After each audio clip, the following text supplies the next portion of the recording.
साक्षात महादेव और पार्वती जी सदा वास किया करते थे।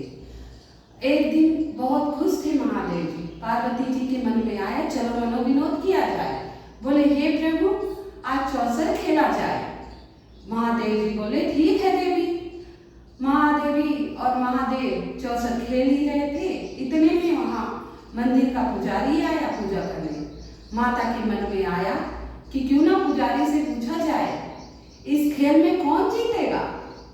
माता ने कहा हे ब्राह्मण देव आप बताओ हम दोनों में से कौन जीतेगा। पुजारी ने बिना सोचे समझे कह दिया महादेव जी जीतेंगे। और जब खेल खत्म हुआ महादेवी जी की जीत हुई महागौरी जी की। माता जी को इतना क्रोध आया। बोला ये पुजारी हो के और झूठ बोलता है। माता रानी ने श्राप दिया जा तुझे कोढ़ हो जाएगा। माता के श्राप से पुजारी का शरीर कोढ़युक्त होता गया। कुछ दिन बाद उसी मंदिर में अप्सराएं पूजा करने आई और पुजारी की ऐसी दीन हालत देख के बोली हे पुजारी ये बताओ आपकी ऐसी हालत कैसे हुई। पुजारी ने सारी कथा बता दी। माता रानी के क्रोध से मेरी ये हालत हुई मैंने झूठ बोला।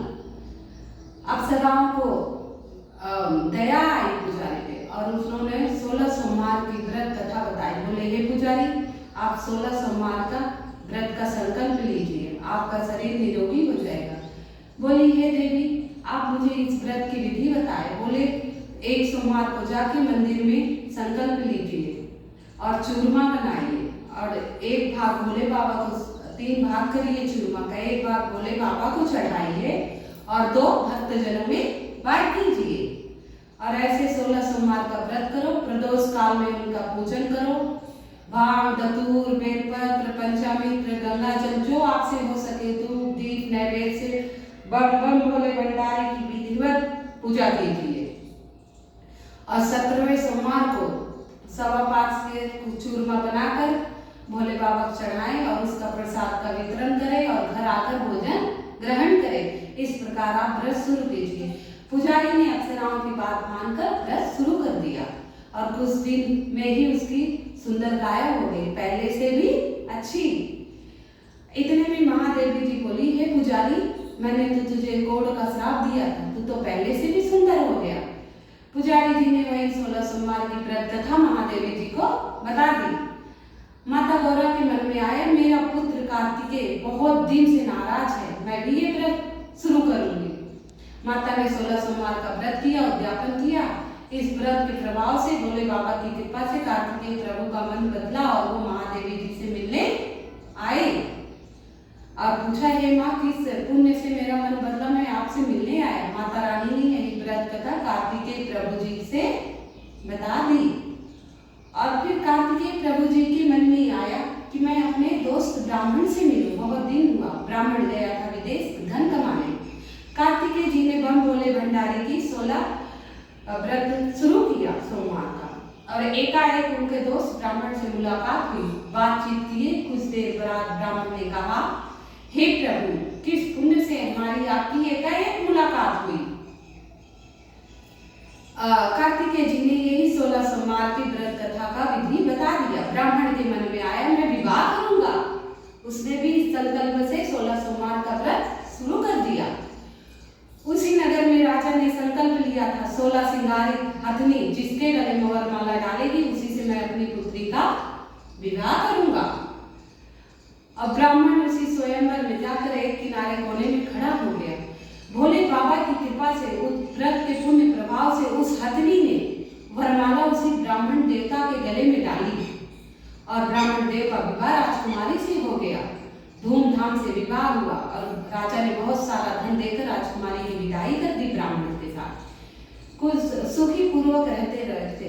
एक दिन राजकुमारी ने पूछा हे ब्राह्मण देव किस पुण्य से उस हथनी ने सिर्फ आपके गले में वरमाला डाली और राजकुमारों के गले में नहीं डाली। ब्राह्मण देव ने यही 16 सोमवार का व्रत विधि पूर्वक अपने प्रियतमा राजकुमारी को बताया। राजकुमारी के मन में आया मुझे पुत्र प्राप्त चाहिए। बाबा बोले कि आगे संकल्प लीजिए बाबा मेरी गोदी में पुत्र डाल दो मैं आपका 16 सोमवार का व्रत शुरू कर रही हूँ। ये संकल्प लेकर उन्होंने 16 सोमवार का व्रत शुरू कर दिया। और 17वें का उद्यापन किया। भोले बाबा की कृपा से 9वें महीने सुंदर सुयोग्य पुत्र की प्राप्ति हुई। पुत्र दिन ब दिन बढ़ने लगा और सारों नगर में उस पुत्र की चर्चा थी। बहुत ही काबिल, विद्वान और बहुत ही यशस्वी पुत्र था। उस पुत्र ने पूछा, हे माता, किस पुण्य से आपको मेरे जैसे पुत्र की प्राप्ति हुई है? माँ ने कहा, हे पुत्र, मैंने प्रभु भोलेनाथ के 16 सोमवार का और व्रत किया था। इसी के पुण्य से मुझे आप जैसे पुत्र की प्राप्ति हुई। पुत्र के मन में आया, मेरी माँ तो राजकुमारी है, क्योंकि मनुष्य तो लालची है। मेरी माँ राजकुमारी है, मुझे भी राज्य चाहिए। वो राज्य अधिकार की लालसा से 16 सोमवार का व्रत का संकल्प लिया और शुरू कर दिया।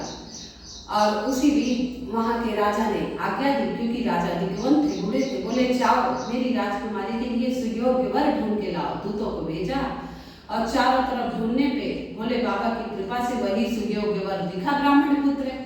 उसको ले जाके राजमहल में राजकुमारी से उसका विवाह हुआ। क्योंकि राजा बूढ़े हो चुके थे और भोले बाबा की व्रत की कृपा से राजा ने राज अधिकार भी उस ब्राह्मण पुत्र को दे दिया और राजा अधिकार पाया। और 17वां सोमवार आया। बोला, हे राजकुमारी, मैं भोले बाबा की मंदिर जा रहा हूँ, आप ये सामग्री लेके पहुंचिए, मुझे उद्यापन करना है। राजकुमारी ने ध्यान नहीं दिया, अपनी दासियों को भेज दिया, खुद नहीं गई शिवालय और दासियों को भेज दिया। राजा ने खूब विधिवत पूर्व बम बम भोले भंडारी की पूजा और भक्ति से अर्चना की और प्रसाद वितरण किया। जैसे ही शिवालय से बाहर जाने लगे, आकाशवाणी हुई, हे राजन, चाहते ही अपनी पत्नी का त्याग कर दो, नहीं तो तेरा सर्वनाश कर देगी। राजा ने ये आज्ञा मान के मंत्रीगण बुलाए सभासद। बोले, ऐसे ऐसे मुझे भविष्यवाणी हुई है। मंत्रीगण बोले, जिस राजकुमारी की वजह से राज्य मिला उसे ही त्याग रहा है, उसके त्यागने का जाल रच रहा है। राजा ने किसी की नहीं मानी और राजकुमारी को निकाल दिया। रानी को बिना चप्पल के फटे वस्त्र जा रही थी। एक नगर में पहुंची, वहां एक बुढ़िया सूत की पोटली सर पे लिए जा रही थी, क्योंकि वो बुढ़ी थी, हिलती हिलती जा रही थी। बोली, हे माँ, मैं आपका कार्य कर दूंगी और मुझे 2 टाइम की रोटी दे देना। जैसे ही वो पोटली उठा के अपने सिर पे रखी, वो पोटली हवा आई और उड़ गई। अपने भाग को कोसते हुए आगे बढ़ी, एक तेली के घर गई। बोली, हे बाबा, मैं आपके मतलब सारे काम धंधा कर दूंगी और मुझे 2 टाइम की रोटी दे देना। जैसे ही तेली के घर में पैर रखा, वैसे ही तेल के सारे मटके छटक गए। तेली ने उनको बाहर निकाल दिया। रोती हुई अपने भाग को कोसती हुई एक नदी में गई। बोली, जल पी ले। जैसे ही जल को हाथ लगाया, नदी सूख गई। फिर आगे बढ़ती अपने भाग को कोसती, एक सुंदर सा नीलकमल खिला हुआ सरोवर दिखा। वहां गई, जैसे ही जल में हाथ डाला, तैसे ही वो सारा कीड़ामय हो गया। अपने भाग को कोसती हुई कीड़ा युक्त जल पी ली। कीड़ा सही थी, पानी पी लिया उन्होंने। अब बोली, चलो एक पेड़ के नीचे विश्राम करें। जैसे ही पेड़ के नीचे पहुंची, वहां के सारे पत्ते झड़ गए। अब यह सब एक चरवाहा देख रहा था और एक मंदिर था, शिव मंदिर था, ऐसे ही जैसे हम बैठे हैं। वहां एक पुजारी थे। उस पुजारी से जाके बोला, एक अबला आई है बाबा, उसके साथ ऐसे ऐसे घटना हो रही है। पुजारी बोले, जाओ उस अबला नारी को ले आओ मंदिर में। जैसे ही मंदिर में लेके गए, उसकी सूरत देखते ही बाबा बोले, ये किसी अच्छे घर की नारी है, विपत्ति की मारी है ये तो। बोले, बेटा आप यहीं रहो मंदिर में, सारा कार्य करना और किसी प्रकार को आपकी तकलीफ आपको नहीं होगी। जो भी काम करती सब में पीड़ा कर जाता। गोसाई जी बड़े दुखी हुए। बोले, बेटा किस देव से आपकी मति ऐसी हुई है, आपका हालत ऐसी हुई है? बोले, मैंने शिव पूजा की अवहेलना की, शिव दोष है मुझ पे। तो बाबा ने यही 16 सोमवार की व्रत कथा विधि पूर्वक राजकुमारी को बताया। राजकुमारी ने व्रत करना शुरू कर दिया।